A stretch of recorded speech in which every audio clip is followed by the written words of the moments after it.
welcome to the Press for Conversation podcast. I'm your host, Mr. Layback Corey. I got a special guest in today, man. He's a boxing encyclopedia, and he's a founder and creator of Jabs Boxing Gym. My man, Will Fortune 500. What's up, man? What up, though? Corey, my dog, you good? So what's up, man? What you been up to? Man, same old, just take care of business, dog. Okay. Well, we're going to start off with the new, because we already know you. Like you said, we told the people that you are the owner of Jabs Boxing. Tell us about this new location on Woodward on the second floor that you opened. So I opened up Jabs 313. This new location is targeting, like, more kid programs, and also I'm using it as a location where we can highlight and talent some of our up-and-coming fighters. I feel like one of the issues we got is we don't get a lot of promotion, and a lot of our fighters don't get to get notoriety, other than, social media and stuff like that. But everybody isn't social media savvy, and they still have to build a community for it. Like, one of the biggest things in boxing is when you actually fight, your community should rock with you. And if you get to train, meet, and poly with them, I think you can do that. So I'm just trying to help that out. I know one thing I like about you, you're very big. You're very big on advocated about financial literacy in boxing. Mm-hmm. I know a lot of guys. So what do you think the Detroit boxing have to do to, because, we don't get a lot of recognition like we should, like you said. Like, do you think we should, go out more? Do you think, what you think about the business side? Do you think it should be more, because like I said, a lot of fighters don't know about finance, how to manage money and all that. What you think? You got the internet. You got the internet, and you got the OGs is what they call them. You got the OGs. Ask questions. Like, we're supposed to give knowledge. You know what I'm saying? So my mistakes in boxing or somebody else's mistakes in boxing, we should be giving it to the guys that's coming up so they don't get the fall victim. Do you think boxing should have a union? I've always thought boxing should have a union, but, there's higher powers that probably won't allow that. And why do you think that? Because as long as they can control the masses of boxing, they can make the most money. Yeah. Like I said, I think boxing should have a state and union. At least, have you ever thought about, like, I know you teach classes. You got a nice gym, y'all. Birmingham and in Ferndale. You had one down at the Eastern Market too, right? Yeah, Eastern Market location. I sold that location to one of the jointed partners after a while. We opened it up with partners and basically kind of like licensed the name. And so the Eastern Market location belongs to my homeboy Armad. He's another fitness advocate, and he promotes health. So, I rock with that. Right. And by you being a fighter yourself in this slash businessman, I'm just amazed how you are as far as business. Like, you conduct business very well, and I like that in boxing. But see, the fighters don't know you was once a fighter. You was once a fighter. I'm an actual fighter, and right. But the Fortune 500 whole theme came for two reasons. A lot of people used to say, like, they call me Fortune 500 because I'm about my business. Like, whether it's financially or in the ring, so you got to see me either way. But I'm going to make sure that the business end is right for me. Do you miss getting in there? Not overly, you know what I'm saying? There's always a passion for it. But I like to mold and create my own lanes with things. So if I see something not going the way I want to, then I just move on to the next.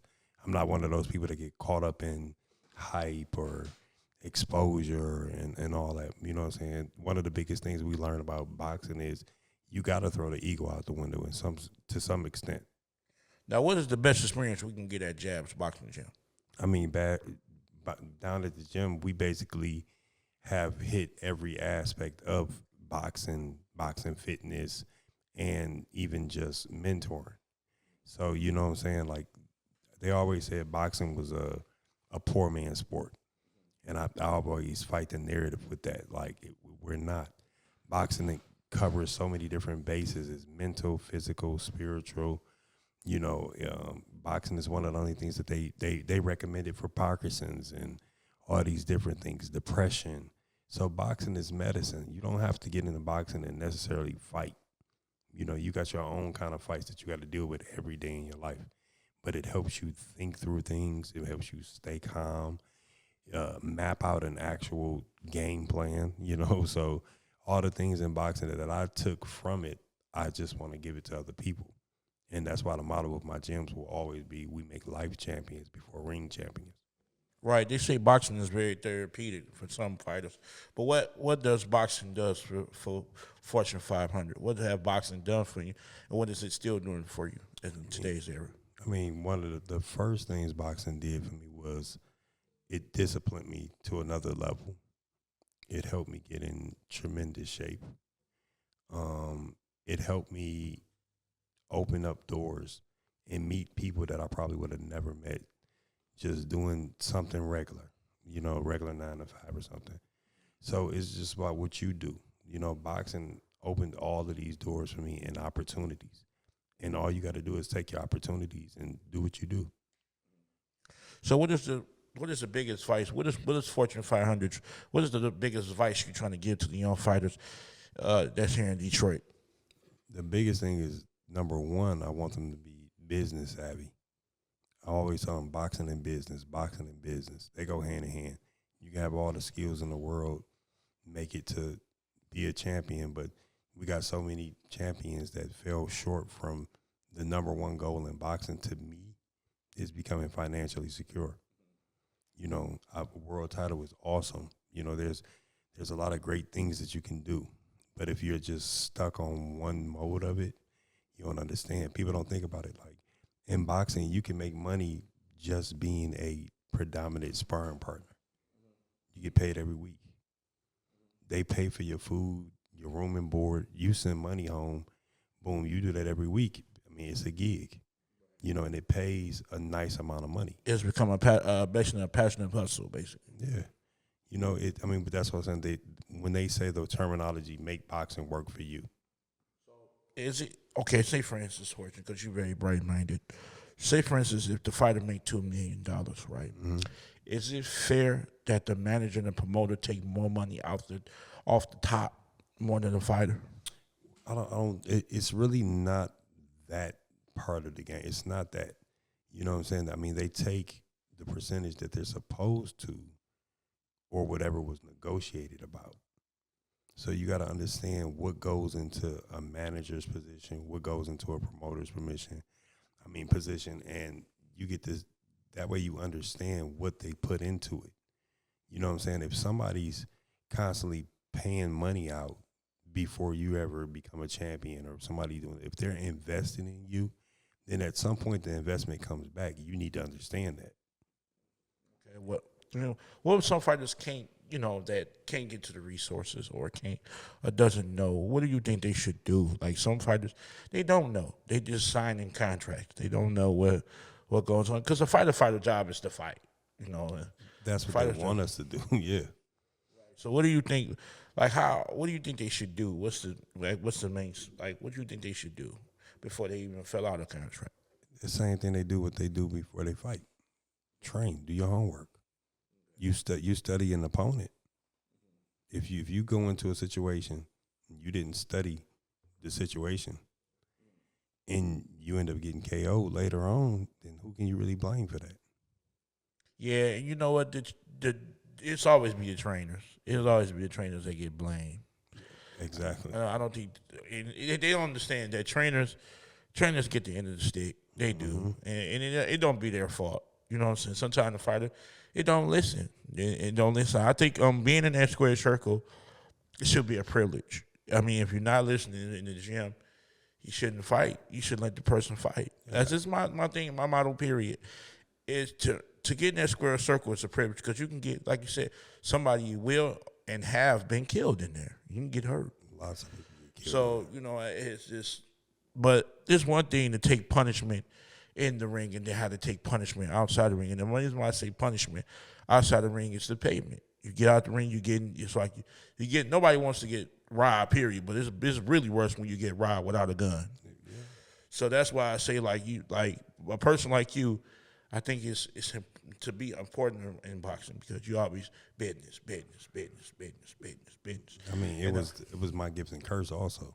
You know what I'm saying? I've had promoters and I'm like people they don't know the gist of everything, but I mean, I had big network contracts in front of me. So what's one of the, if you can talk about it, what's one of the worst things you went through that made you get on top of your game as far as the business side in boxing? Basically understanding that I can't control it. Like you don't control it. Now if you can get in the ring and you can knock something out, you control that. But I learned even starting off in boxing, like boxers don't think that, judges have more power than you. The referee has more power than you. So, the politics in boxing is deep and you have to understand that. So you got to kind of like cover yourself in all bases, not just management, promoters, judges, all of these different things, they play a part in it. I can win a fight and they can say, no, you lost. I can win a fight or I can be hurt. We've seen several times where a fighter get hurt and you be about to finish him and the referee can save him. You know what I'm saying? You can get punched and knocked down and not even hurt and the referee can wave it off. Well, I mean, we did just see that recently. So yeah, we did just see that recently. And these are just small examples of it. And it's not to talk bad about it, but it's just you have to be aware of it and you have to know that these things do happen. Yeah, and that kind of put a dent in the sport, though, don't it? Like it kind of damage. It can put a dent in the sport. It does. It does. But there's, like I said, there's a balance across everything that we do. Like a part of me, the love for it is just so big, but I can't let the love overpower my common sense. And that's how I've always been. So, like I said, the overall goal in boxing is to become a financial person. Everybody gets into boxing, they think money, or whatever. You want to change your situation. If I came into boxing and I left boxing with the same exact things that I had when I came into boxing, what did I box for? Right. For stories and notoriety.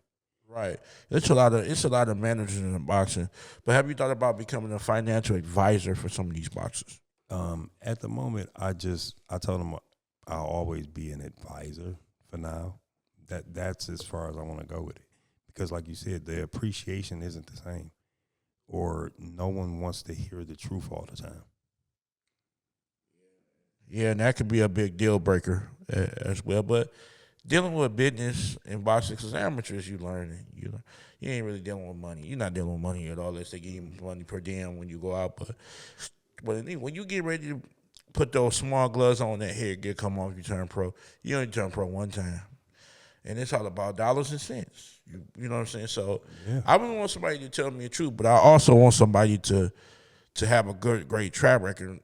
Because it can be a lot of snakes in this game called boxing. Right. So you want to make sure you're getting the end of the stick. So by you having all these gym classes and everything, we're going to talk about that in a little bit. But have you having all these gyms? Have you ever thought about having like a master class for finance in boxing?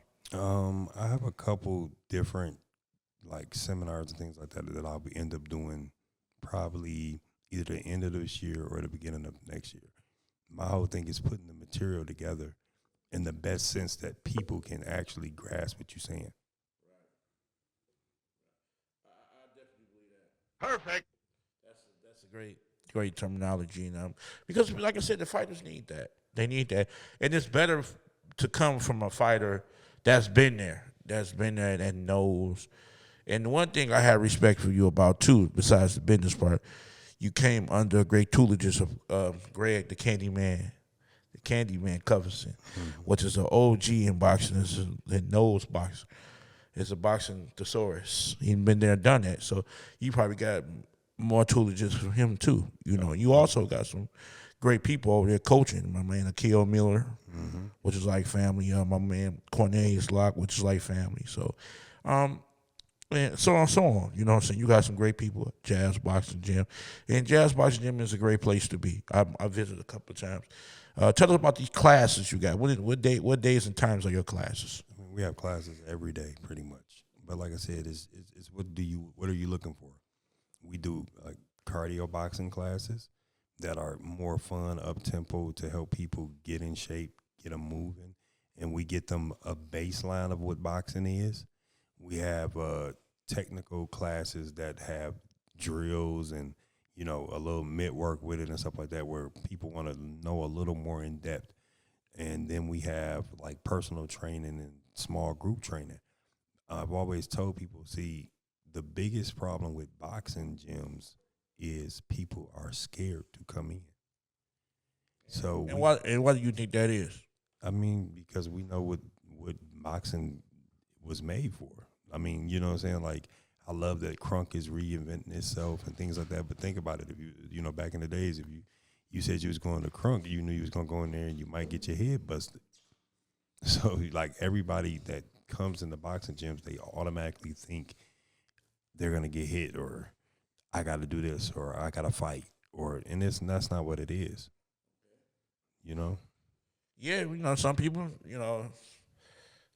like they do say boxing is about hitting, not getting hit. So It's always that. but I think, like you said, that's why it's all about the politics of social media, because social media can show the different things you're doing there. It ain't just about coming to get your head knocked off. It's about just let some steam off. You gotta. It's a release, man. It's a release, and it's the art form. Once you understand it and the science of it, your respect level changes for it. Like, people don't even make their bodies move the way a boxer has to learn how.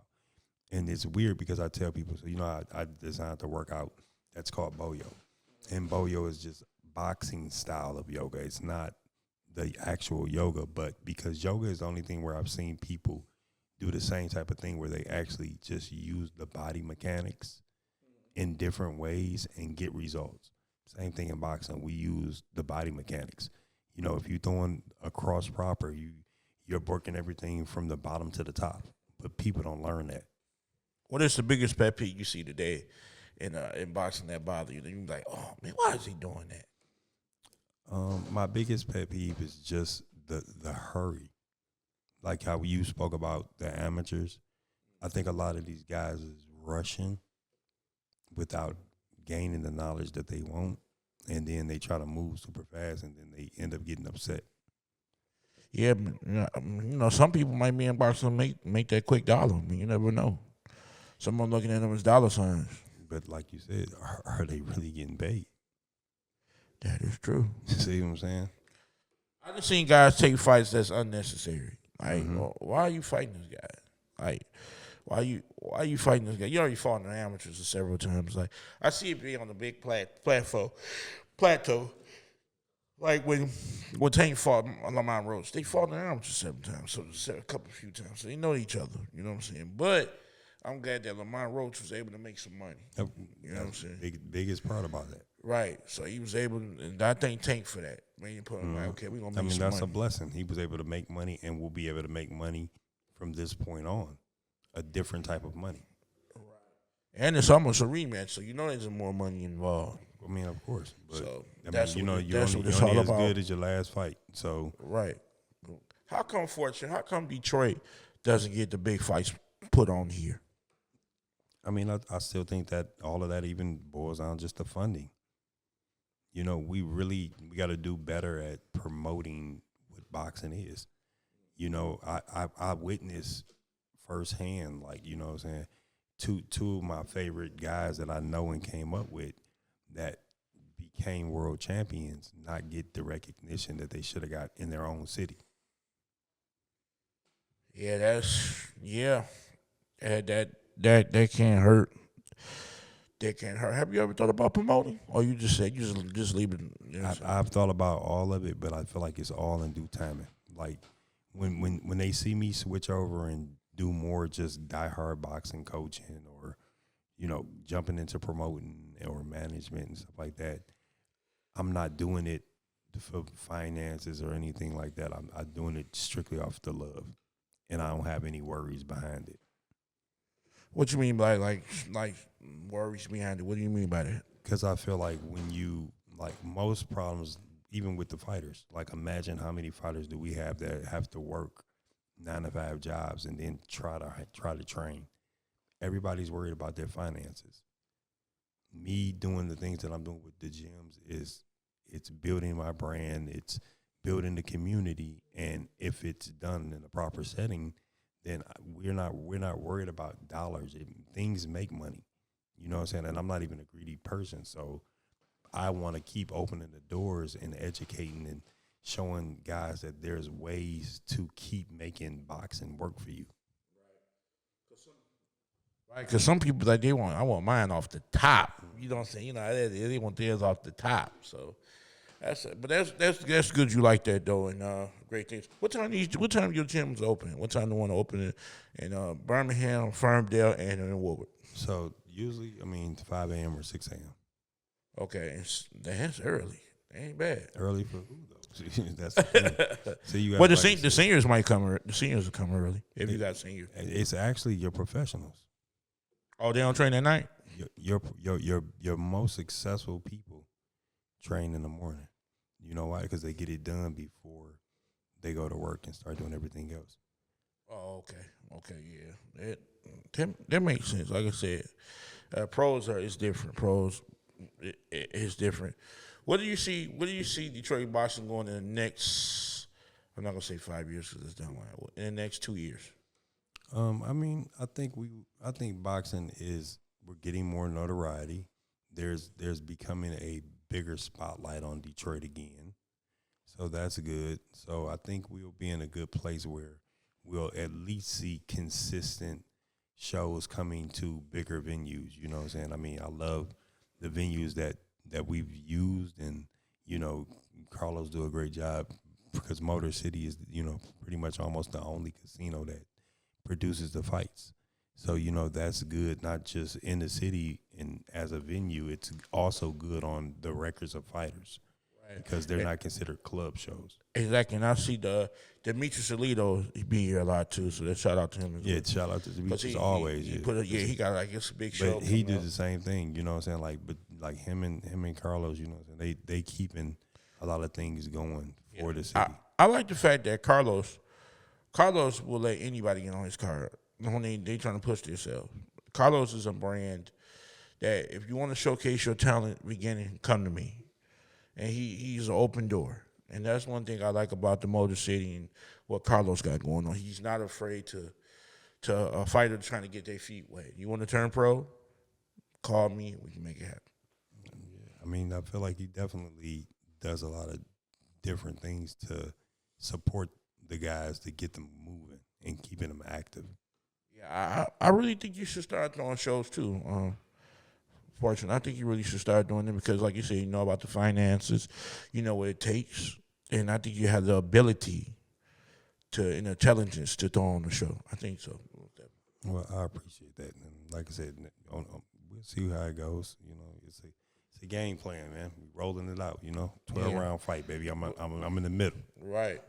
So, hey, if you do throw your first pro show, make sure you put me on the card. You know what I'm saying? Don't forget about me. You know what I'm saying? Put me on the card. I'm telling you, it's going to be jam-packed. It's going to sell out. I'm telling you, put me on the card. It's going down. I don't care what those haters say. Forget y'all, but the card is going down. If he ever do a show, I'm going to be headlining it, and they're going to put me on the poster, you haters. So make sure y'all, you know what I'm saying, Fortune, don't forget about me. So before we do the shows, though, you got to come out. You got to come out to where we have the little highlight and sparring events for the non-charity. We have the nonprofit Keep Detroit Boxing and things like that. So I wanted you to come out as far as that. Like, yeah, I'd love to come out. I have a lot of people coming out with podcasts and things like that because I just want the fighters and the up and coming guys to do interviews, to speak with you guys, to get content, to push from there. I actually.